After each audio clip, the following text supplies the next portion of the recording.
slowly by slowly you get some trees, you know, and dunes and trees and sunset and sunrises and animals, and I don't know, the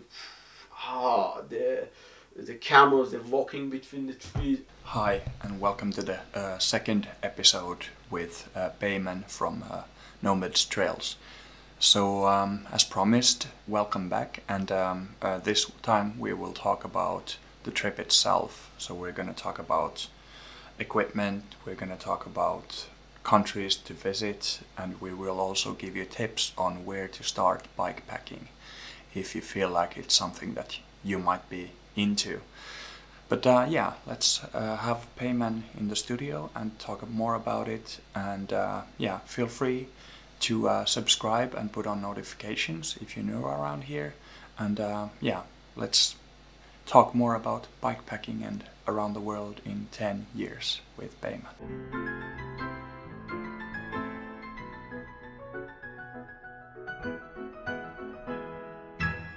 But yeah, so it's kind of interesting, like I would imagine like Sahara being the most extreme place, but in a way like Norway or Lapland are even more extreme because you don't have anyone there. Yeah, like it depends. It depends on the route you choose, you know. Depends on the challenge you choose.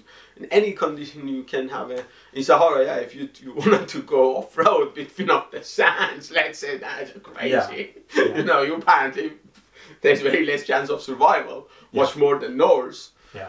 But it's impossible almost. So it depends on the route you choose, I would say. It depends on you can with the bicycle. It's you can really adjust the level of a challenge you want. Yeah, that's right. You want to choose. Yeah, that's right.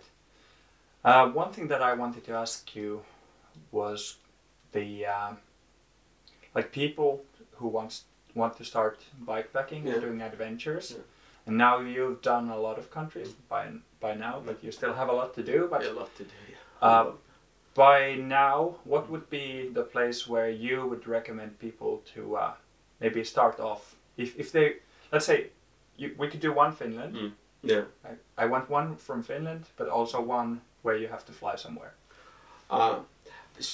So if they have to fly somewhere, they start to cycle. Yeah. Yeah. I would say in Finland, well, everywhere is nice. You can have a great cycling experience everywhere. But I would highly recommend to do it in early spring or summer or late summer, but do not do it in winter. Do not, because it is challenging and it is you need to know what you're doing. So in Finland, Lapland is amazing. Lapland is so nice. There's so much shelters you can use, so much lavvu, so much open shelters you can use. A river, you can drink from any river almost, in my opinion. Some people, they say, no, I read some article, but I do drink. So. So yeah, I would say Lapland is amazing. Yeah. Do you have like a specific place there where you think it's the nicest? I think around the Inari, Karigasniemi, between Karigasniemi and Utsjoki. Those are really beautiful places. Absolutely beautiful places. But in Lapland you won't go wrong. Wherever you go, it's really nice. It's very nice. But I like when also between, for example, let's say even if you cycle from Rovaniemi towards Kittilä, go all the way up towards Kilpisjärvi, it's very nice when you see around Monio. After that, the trees becoming smaller and smaller, and you get to the hilly area. You know, you see this change. It's very beautiful in my opinion. Yeah, those are really good. I need to remember them because I think I will do my first bigger adventures in Lapland. I feel like it's where I come from. It's a good spiritual home to do the trips as well. So Lapland is amazing. It's amazing. Yeah, but then if you'd have to spend a few days or maybe 1 or 2 weeks, 4 weeks, what would be the kind of a place that you'd you've liked the most on your trip so far? For a beginner or for somebody who wants to just in general? Let's say both. Both. Yeah. For a beginner, if somebody wants to start cycling, I would say from Finland, for example, I would say maybe Germany. It's very nice. Yeah. Easy, and it's really nice and easy cycling. I would recommend Germany, and then outside of Europe, I would recommend Morocco. Yeah. Is quite easy going, but I would avoid the big towns because big towns are everywhere. People actually, I really recommend avoid the big towns. Big towns means a problem. It's just not a good choice to go to the big towns with the bicycle. Yeah. So just avoid big towns and go between the villages, the small towns. For example, Morocco is a very nice place. And if you want to take a nice challenge, I really love Mauritania. And when you cycle across Mauritania, you have the Sahara, you have the dunes, and when you go towards Senegal, it's like these slowly you get some trees, and dunes and trees and sunset and sunrises and animals, and I don't know, the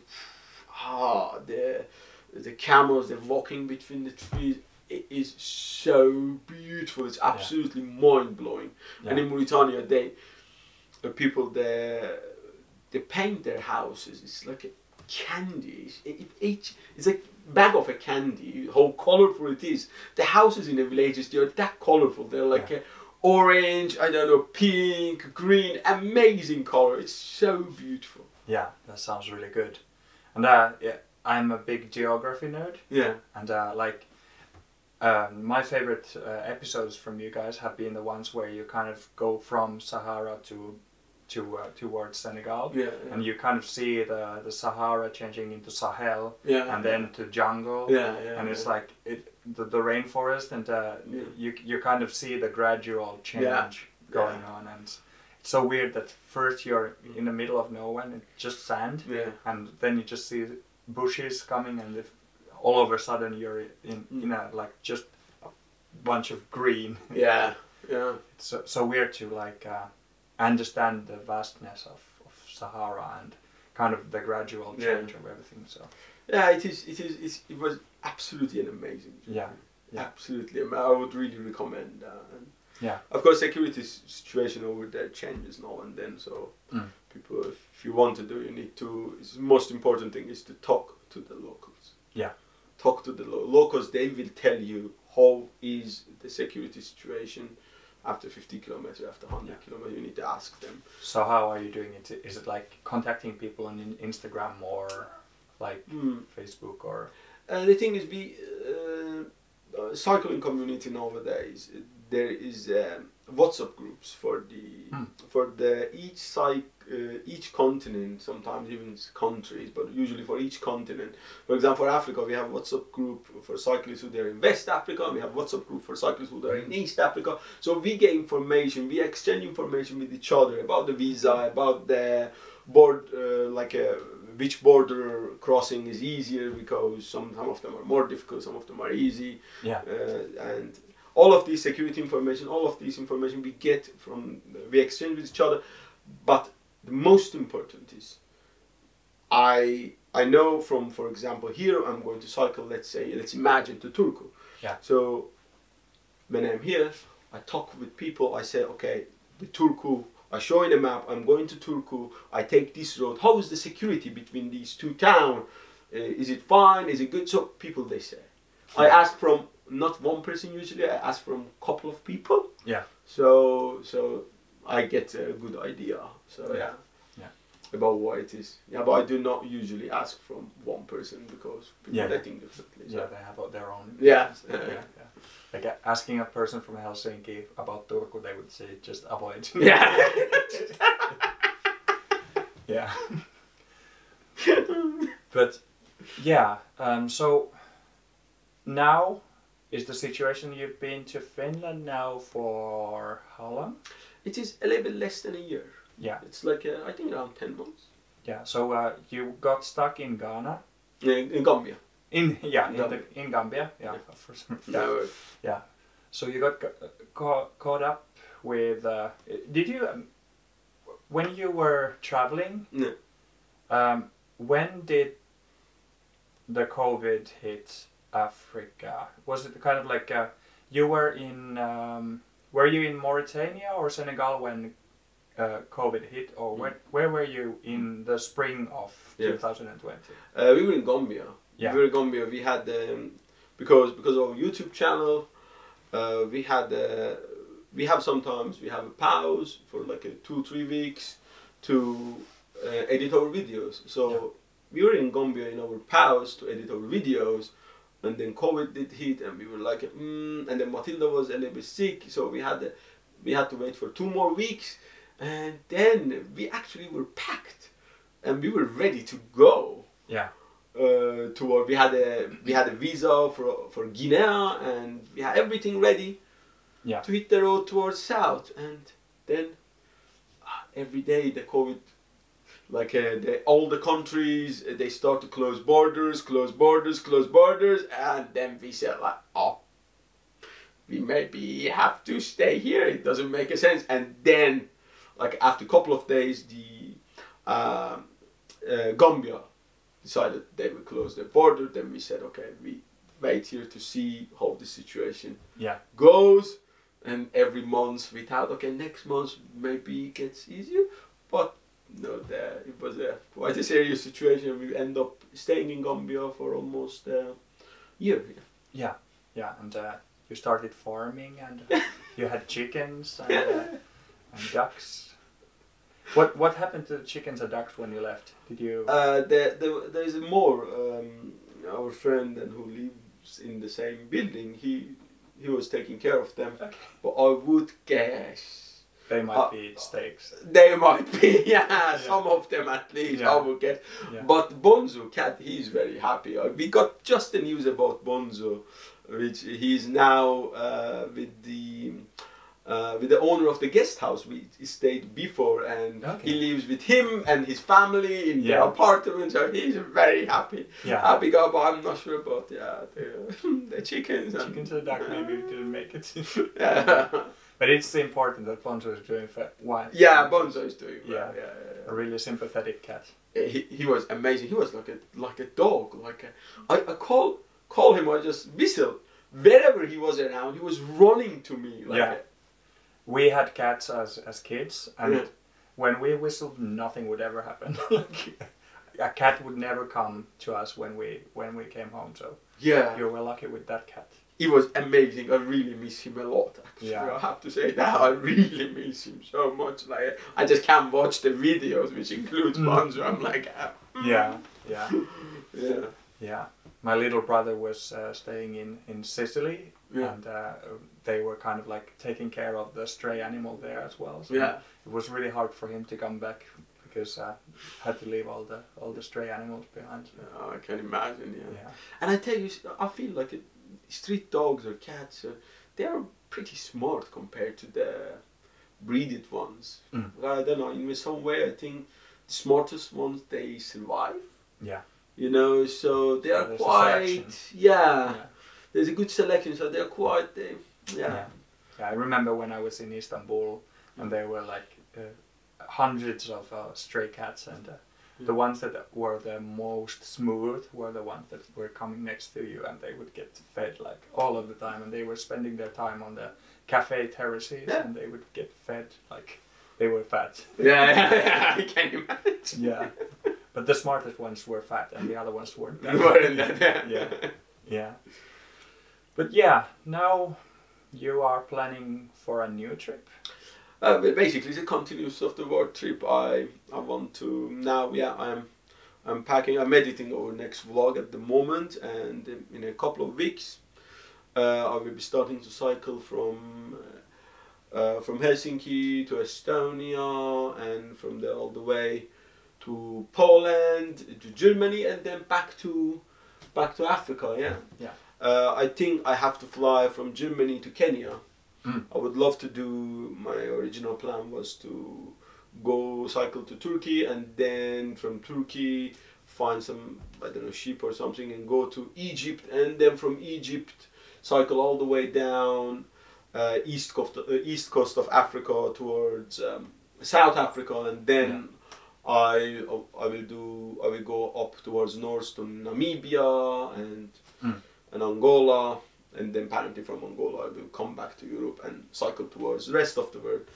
But yeah, I can't really now, with the current situation, cycle from Egypt to Kenya. It's super dangerous. The security is not good because there's some conflict in Ethiopia and in Somalia, so that unfortunately makes the route pretty challenging. So I start from Kenya. I think I have read a book about a trip from Egypt to South Africa. Yeah. And they say that like Sudan, Ethiopia, and Somalia are quite hard to go through. Yeah. Like, even in the best of times. Yeah. Yeah. So I'm kind of like pretty understanding of doing like from Kenya to South Africa. Yeah. Are you then going from South Africa to the East Coast and back? Yeah, absolutely. I will go to East Coast. I go to Namibia and then to Angola. I think I will do a lot of detours and going around zigzag and I don't know. You never know, but I think I will end up spending 2 or even maybe 3 years in 3 years over there, and then I'll come back to Europe and I will cycle back to Finland, or I fly back to Finland, and then I will see if I cycle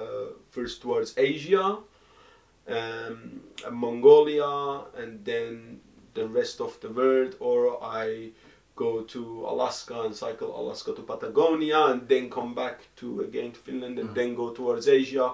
I don't know. I also have a couple of other plans and in a way projects to do. One is when I am in Mongolia, I'm going to put the bicycle aside and stay in Mongolia maybe for a year and cross the country with the horse, with the horses, and see and a little bit be with the people, and so that was one project. So I will spend the time over there. And my other project is I want to do a cabin, build a log cabin only with the hand tools. So I will obviously maybe I do it in Lapland, or maybe I do it in Siberia, or even Alaska. I don't know the place. But these are between going around the world. I have these small projects I do always, but the more pictures like this it will take, I don't know, maybe, I don't know, forever. Yeah, you have some kind of like a same dream as me. I've had that log cabin thing with your own hands thing. I have a forest near Vasa, and I've been dreaming of doing it there someday. The YouTube videos about it are amazing, and there's endless amount of them. So I would spend days watching at those. So I cannot wait. I wanted to be very, very primitive and very basic and use my own power and stay. At the time when I'm doing that, I wanted to put up my teepee and stay in a teepee, and I think I will start with a lavo. Like we have forest and there's a lot of fallen trees. So I'm just gonna saw the fallen trees and make it into a lavo. And there's we have a field next to it, and there's bears, and then there's wolves and moose and stuff like that. So I want to have my binoculars and a campfire and just take a look at the wildlife. Sounds like good plan. That's amazing, absolutely. In that part of the Lapland, in East Lapland, you have lots of bears, and it's beautiful. Yeah. Have you seen all of the big beasts or the big animals, or have you seen any of those? I've seen many tracks. I've seen some, but not all of them. Not all of them. I've seen wolf. I've seen wild elephant. I had to actually pass a wild elephant just by a couple of meters. So but I seen a fresh track of, for example, bear, but I haven't still had a eye-to-eye conversation with the bear. I think in Finland, like it's very difficult to see a bear. They really keep a distance from human. But like I think in Alaska would be a place to apparently. You have to be very. It's quite challenging actually. That's where you have the grizzly bears there. Not the same animals anymore. No, they just come if you have some food. They're very curious. They just come after food and like you cannot have anything smelling of food in your bag. So it's quite difficult. Actually, this is one of the small things I say about like a bikepacking setup and traditional pannier setup.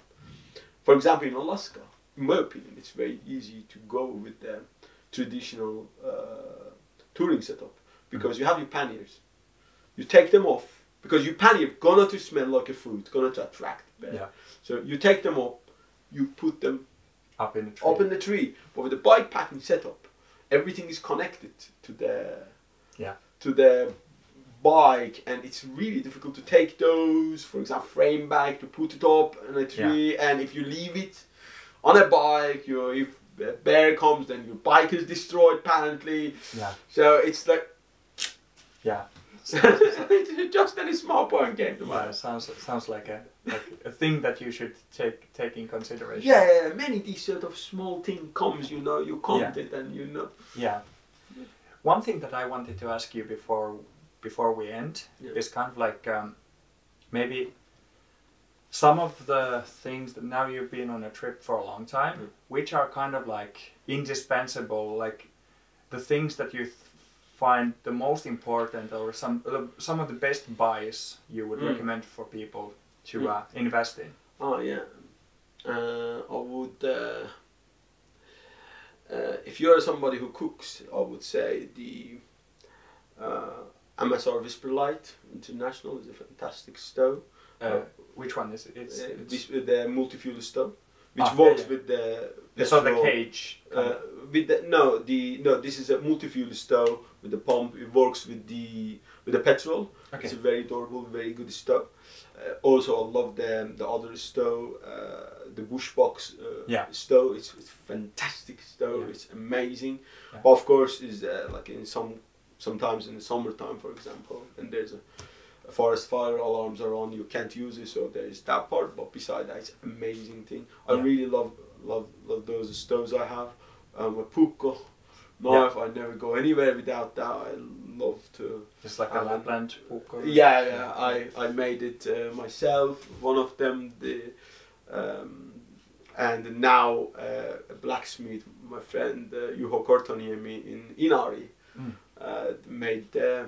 made me a blade. I have recorded, actually will be a part of our future videos. Yeah. He forged me a nice blade, so it's amazing. And now here, before I start my journey, I will make the handle and then the sheet. So and then I'll take that one with me. So I would say that one, and very interesting. But the rest of the thing beside these best buys, always usually I have quite a good. I don't think. But I would say the worst buy, I would say, was the Hildeberg tents. Oh. Some of my worst buy, I think, really, like the ones I have. Yeah. Ones I have, the design. I have the Una. Its design is horrible. I would really recommend not to buy it. Don't get me wrong, the customer service is good, Hildebergs, and the fabric they have used, the material they have used is pretty good, but the design is absolutely horrible for that tent. Yeah. And I'm not so happy also with their all-lock I have used there. I'm not so happy with the all-lock, so that was one of the worst buys. But the good buy is very interesting. I don't really, what can come to mind? I have. I really like the belt drive. One of the things I have to say that I think that is a big improvement. Yeah.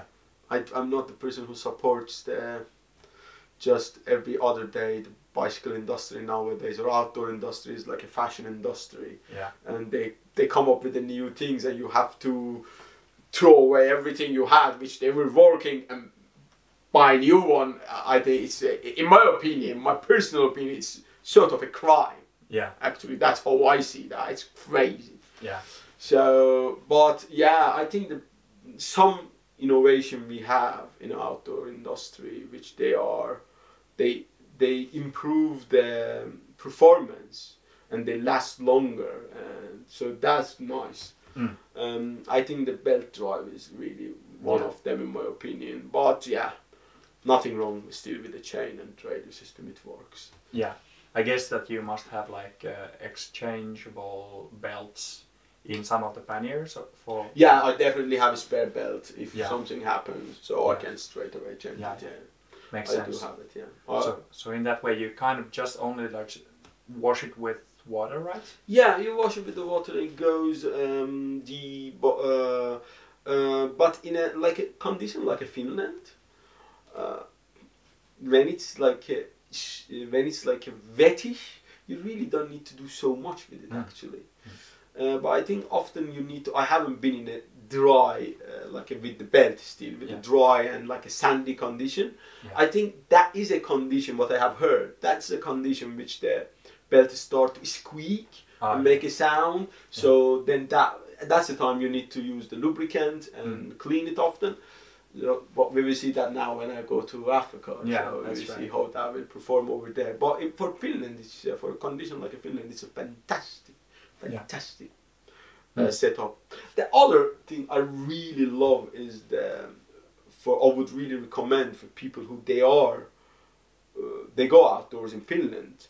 It is the tent setup I have had. I use it in Finland.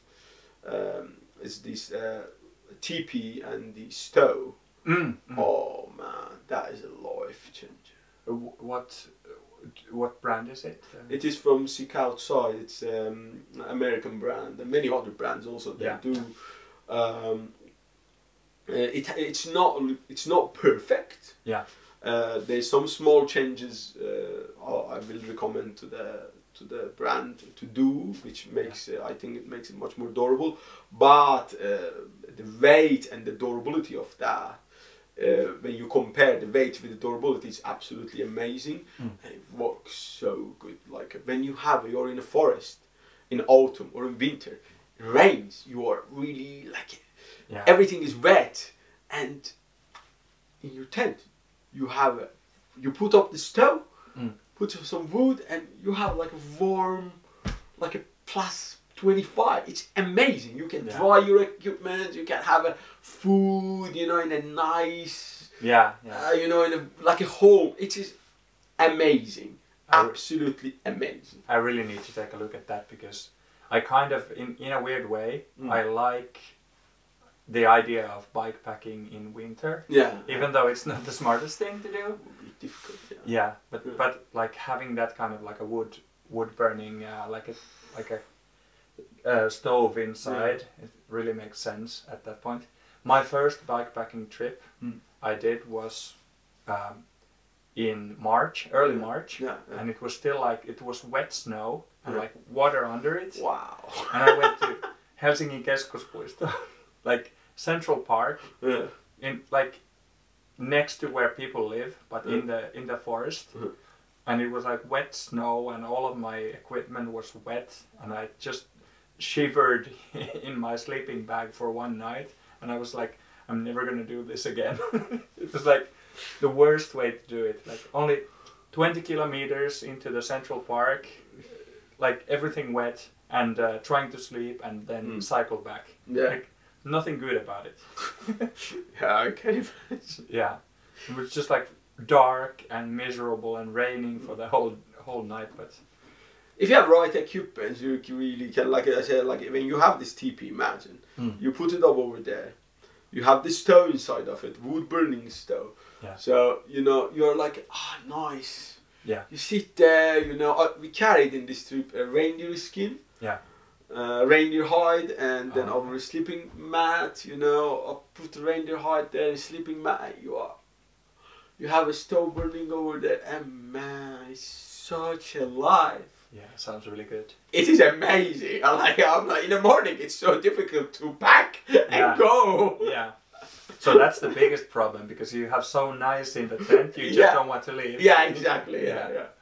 But I tell you, if you go towards the south, the rocky terrain, and like especially bicycle touring with TP, for example, in Africa, when sometimes you end up putting your shelter in somebody's yard, and sometimes in the yard you're in a concrete, or sometimes you're in a rocky terrain, or sometimes you're in the desert, then it's a freestanding tent. It's easy, much easier, much easier. Yeah. But yeah, for Finland, I would highly recommend that, because you have the nice, like a forest, it's soft, you can put your pegs down, amazing. Yeah, that sounds really good. Yeah.